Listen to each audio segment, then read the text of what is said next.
오늘 읽으실 말씀은 열왕기상 13장 23절에서 34절까지 말씀입니다. 열왕기상 13장 23절에서 34절까지 말씀입니다.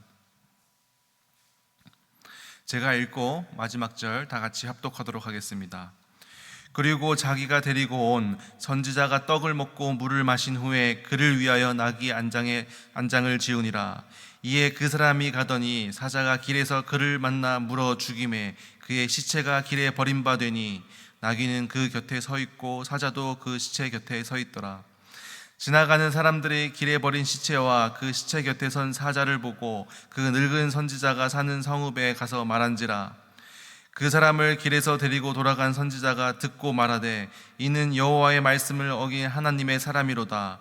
여호와께서 그에게 하신 말씀과 같이 여호와께서 그를 사자에게 넘기심에 사자가 그를 찢어 죽였도다 하고, 이에 그의 아들들에게 말하여 이르되 나를 위하여 나귀의 안장을 지으라. 그들이 안장을 지음에 그가 가서 본즉 그의 시체가 길에 버린 바 되었고 나귀와 사자는 그 시체 곁에 서 있는데 사자가 시체를 먹지도 아니하였고 나귀를 찢지도 아니하였더라. 늙은 선지자가 하나님의 사람의 시체를 들어 나귀에 실어 가지고 돌아와 자기 성읍으로 들어가서 슬피 울며 장사하되 곧 그의 시체를 자기의 묘실에 두고 오호라 내 형제여 하며 그를 위하여 슬피 우니라.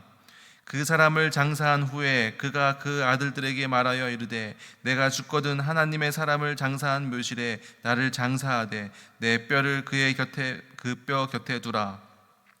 그가 여호와의 말씀으로 베델에 있는 제단을 향하고 또 사마리아 성읍들에 있는 모든 산당을 향하여 외쳐 말한 것이 반드시 이룰 것임이라 이니라. 여로보암이 이 일 후에도 그의 악한 길에서 떠나 돌이키지 아니하고 다시 일반 백성을 산당의 제사장으로 삼되 누구든지 자원하면 그 사람을 산당의 제사장으로 삼았으므로. 마지막 절 다 같이 읽겠습니다. 이 일이 여로보암 집의 죄가 되어 그 집이 땅 위에서 끊어져 멸망하게 되니라. 아멘. 오늘 말씀은 무시무시한 이 심판, 하나님의 심판에 대해서 이야기하고 있습니다.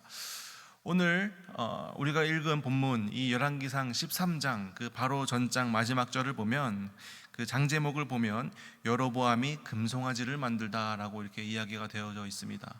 바로 그 시대의 그 시대의 악한 상황과 그 왕의 여로보암 왕의 악행을 이야기하고 있는 것입니다.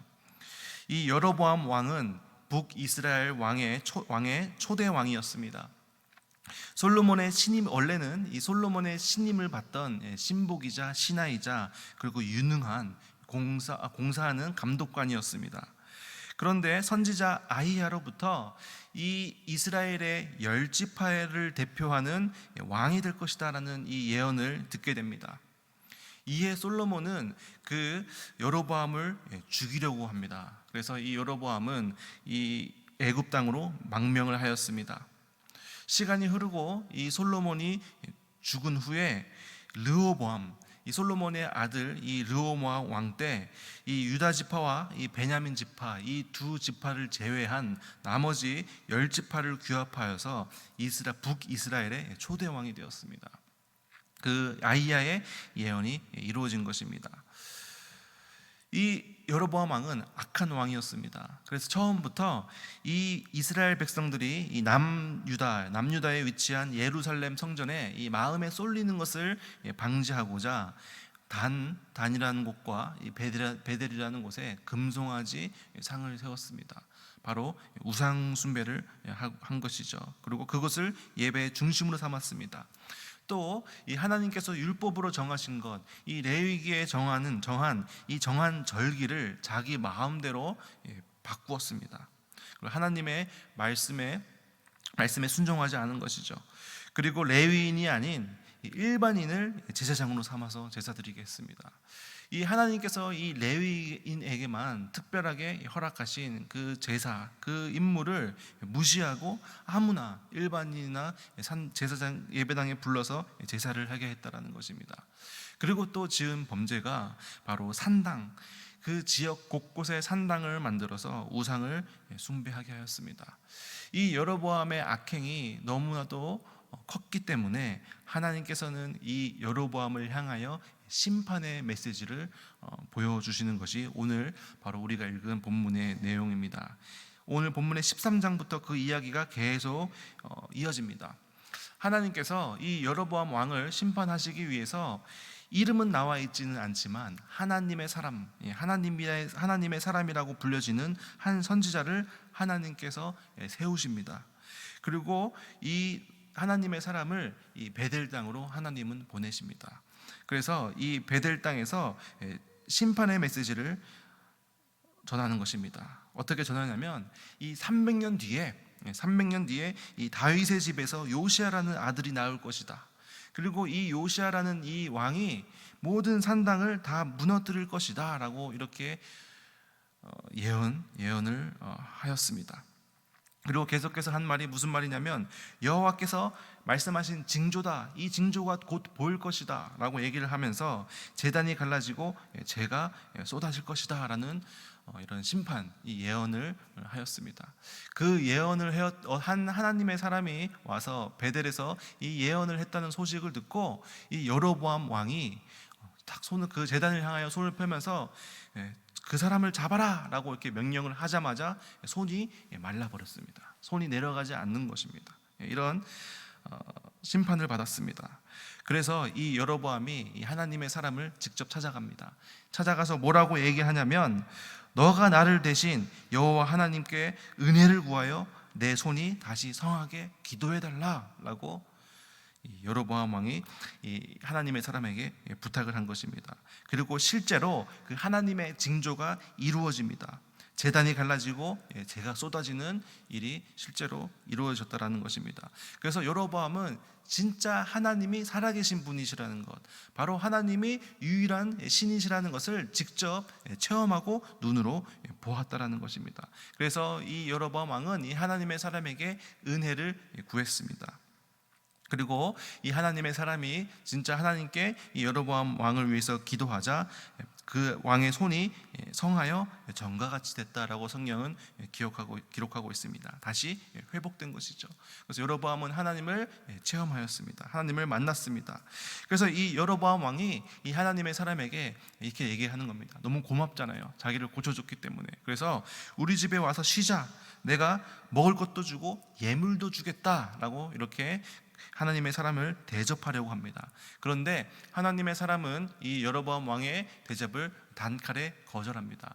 왜냐하면 하나님의 명령이 있었기 때문입니다. 하나님께서 어떻게 명령을 했냐면 그 왔던 길을 그대로 돌아가지 마라. 그리고 그곳에서는 떡도 먹지 말고 물도 마시지 말라라고 하나님께서 이 하나님의 사람에게 명령하였습니다. 그래서 이 하나님의 사람은 이 하나님의 명령에 순종해야 하기 때문에 왕에게 이렇게 대답을 합니다. 왕의 집을 절반을 준다고 하더라도 저는 그 왕의 명령에 순종할 수 없습니다. 저는 하나님의 말씀에 순종해야 합니다라고 이렇게 이야기를 하고 되돌아서는 하나님의 사람의 이야기를 볼 수 있습니다. 이 이야기를 통해서 정말 하나님의 말씀에 순종하여 단칼에 거절하고 하나님의 말씀에 순종하는 하나님의 사람을 볼 수 있고, 그리고 또 죄악을 저지르는 여로보암의 모습을 대조하고 있죠. 여기서 이 이야기가 여로보암이 하나님을 만나고 변화되어서 선한 왕이 되었습니다 라고 이야기가 끝나면 얼마나 좋겠습니까? 그런데 여로보암 왕은 결국 변화되지 않았습니다. 결국은 이 하나님의 심판대로 이 여로보암 왕은 그 죄 때문에 수명을 다하지 못하고 얼마 지나지 않아서 유다 왕 아비야와의 전투에서 죽임을 당하게 됩니다.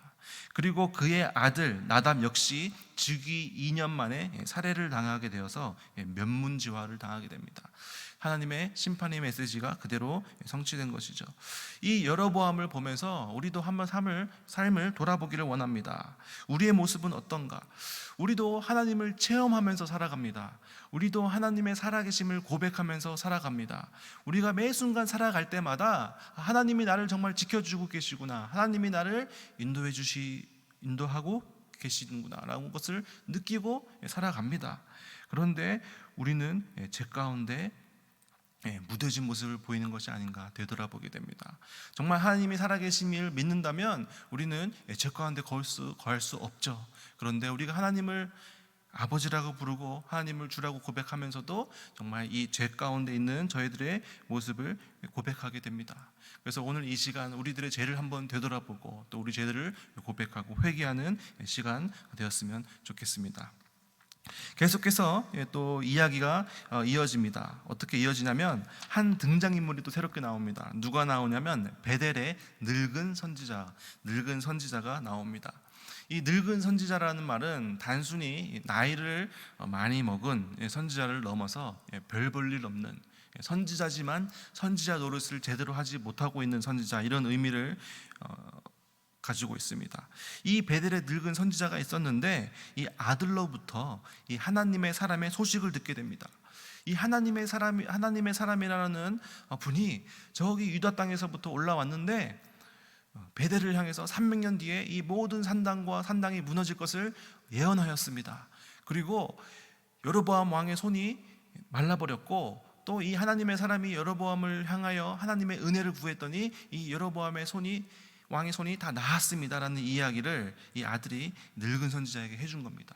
그래서 이 늙은 선지자가 이 하나님의 사람을 직접 만나기를 원하였고 이 하나님의 사람을 쫓아가게 됩니다. 그래서 상수리 나무 아래에서 앉아서 쉬고 있는 하나님의 사람을 발견하고 말을 건넵니다. 어떻게 말을 건네냐면 같이 대화를 하자, 또 나와 함께 지금 집에 가서 떡을 먹자라고 이렇게 제안을 합니다.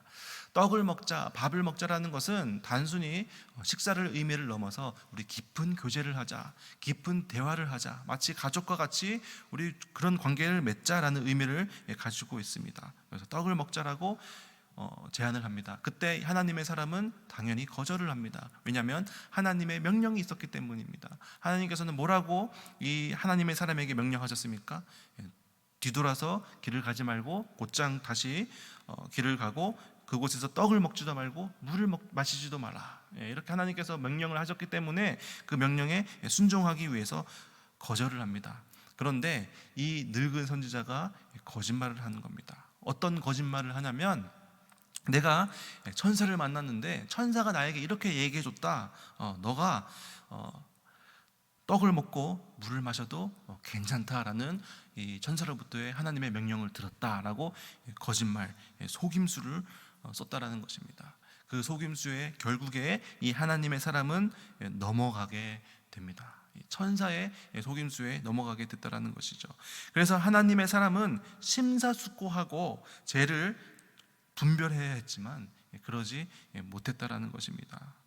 그래서 우리도 한번 또 이 하나님의 사람의 그 죄에 넘어가는 모습을 보고 한번 되돌아보기를 원합니다. 우리 삶을 유혹하는 천사는 무엇인가? 우리를 자꾸만 죄짓게 하고 유혹하는 그런 것들이 우리 삶에 어떤 것이 있을까? 우리가 살면서 이 정도까지는 괜찮아, 뭐 어때? 다음부터 안 그러면 되지, 야 누구나 다 그래, 야, 왜 그렇게 유도리가 없어? 이러한 이유들로 우리는 자꾸 그 유혹을 하고 또 그 죄를 분별하지 못하게 되는 것을 볼 수 있습니다. 그런데 정말 우리는 죄를 분별하고 그 죄를 단칼에 끊어내기를 원합니다. 그래서 이 하나님의 명령에 순종하지 못한 이 하나님의 사람을 향하여 하나님의 심판의 메시지가 또 나옵니다. 어떻게 해서 하나님께서 어떻게 심판을 하시냐면, 내 여호와의 말씀을 어기며 내 하나님 여호와께서 내게 내리신 명령을 지키지 아니하고 떡을 먹고 물을 마셨으니 내 시체가 내 조상들의 묘실에 들어가지 못할 것이다. 이런 심판의 메시지를 듣게 됩니다. 그리고 이 하나님의 사람은 다시 자기의 길을 떠나게 됩니다. 그 길을 출발하고 얼마 지나지 않아서 사자, 오늘 본문에 나와 있죠. 이 사자가 나타나서 그 하나님의 사람을 물어서 죽여버리는 장면이 오늘 본문에 나옵니다. 그런데 신기한 게 뭐냐면, 사자가 그 하나님의 사람 그 시체를 그 하나님의 사람을 죽였지만 그 시체를 먹지도 않고, 또 옆에 분명히 같이 하나님의 사람이 타고 온 나귀도 있는데 그 나귀를 잡아먹지도 않고, 또 이 나귀는 원래 놀라서 도망가기 마련인데 나귀와 사자가 같이 서 있다라고 오늘 본문은 이야기하고 있습니다. 굉장히 특이한 장면이죠. 이것은 무엇을 의미하냐면 바로 하나님의 초월성을 의미합니다. 하나님의 초월성. 그리고 바로 이 사자에 물려 죽인 이 하나님의 사람, 이 사건은 바로 하나님의 심판이다라는 것을 보여준다라는 것이죠. 그래서 정말 이렇게 죄를 저질렀을 때, 하나님의 명령에 순종하지 못했을 때 즉각적으로 나타나는 하나님의 심판의 모습을 오늘 본문의 말씀을 통해서 우리가 볼 수 있습니다. 그래서 우리가 하나님을 경외하는 마음을 갖기를 원합니다. 하나님을 두려워하는 마음을 갖기를 원합니다. 심판의 하나님을 오늘 기억하기를 원합니다. 고린도전서 10장 2절에 보면 이 바울이 이렇게 표현했습니다. 모세에게 속하여 다 구름과 바다에서 세례를 받고, 이 홍해에 이 출애굽을 할 때 이스라엘 백성들이 홍해를 넘은 사건을 세례를 받았다라고 표현을 합니다. 그래서 이 이스라엘 백성들의 출애굽 사건을 구속사적 관점에서 보았을 때 정말 이 이스라엘 백성들의 그 광야 생활을 우리의 신앙 생활과 비유할 수 있는데, 이 이스라엘 백성들이 이 광야 생활 가운데 수없는 죄를 저지릅니다. 예를 들면 금송아지 사건, 또 고라와 다단과 아비람의 반역, 그리고 또 부올에서 미디안의 모압의 여성들과 음행한 사건, 그리고 또 하나님을 또 원망한 사건, 이런 수많은 사건들이 있었고 수많은 죄를 저지릅니다. 우리 삶도 마찬가지죠. 우리도 삶 가운데 수많은 죄를 짓고 사는 나약한 존재임을 저희가 고백합니다. 그런데 이 출애굽 사건에서 분명히 말하는 것이 있습니다. 이게 뭐냐면, 이런 사건들, 이스라엘 백성들의 죄악 때마다 하나님께서는 그 죄의 대가를 물으셨습니다. 금송아지 사건 때문에 하나님께 심판받은 사람이, 죽임을 당한 사람이 3,000명, 또 고라의 반역 때 땅이 입을 열어서 그들의 집과 그 고라가 속한 모든 재산, 재물을 다 삼켰고, 이 사건으로 인해서 연병의 일어나서 14,700명이 결국은 죽게 됩니다. 그리고 부올에서 백성들이 모압의 여성들과 음행을 벌였을 때 또 연병을 통해서 24,000명을 하나님께서 심판하시고, 또 하나님을 향해서 원망했을 때 또 노뱀으로 수많은 이스라엘 백성들이 또 심판을 받게 됩니다. 하나님은 사랑의 하나님이시고, 또 어떠한 죄도 우리는 결코 하나님과의 관계에서 끊을 수 없습니다. 하나님은 사랑의 하나님이십니다. 그런데 분명히 성경에서 이야기하고 있는 것은 뭐냐면, 그 하나님의 사랑의 방편으로 또 우리를 죄에서 멀리하게 하시기 위해서, 또 그의 방편으로 우리를 어떻게 인도하시냐면 그 죄의 대가를 보여주신다라는 것입니다. 죄가 얼마나 무서운지, 죄가 얼마나 끔찍한 것인지, 하나님께서 죄를 얼마나 싫어하시는지 계속해서 성경은 이야기하고 있다는 것입니다. 그래서 우리는 경각심을 가져야 합니다. 오늘 본문 말씀이 때로는 굉장히 무겁고 우리의 마음을 어렵게 하고 힘들게 하지만, 또 분명히 오늘 말씀을 통해서 기억해야 할 것은 또 심판의 하나님입니다. 우리가 죄를 끊지 못했을 때 그것에 대해서 슬퍼하고 마음이 아파하는 하나님, 그리고 우리를 거룩하게 살기를 원하시는 그 하나님을 오늘 하루 기억하고, 또 우리가 습관적으로 짓는 죄가 있다면, 끊지 못하는 죄가 있다면, 또 마치 천사와 같이 우리를 유혹하는 것이 있다면, 죄를 분별하지 못하는 것이 있다면 다시 한 번 더 기억하고 결단하고 죄를 고백하고 끊어내고 회개하는 오늘 되었으면 좋겠습니다. 기도하겠습니다.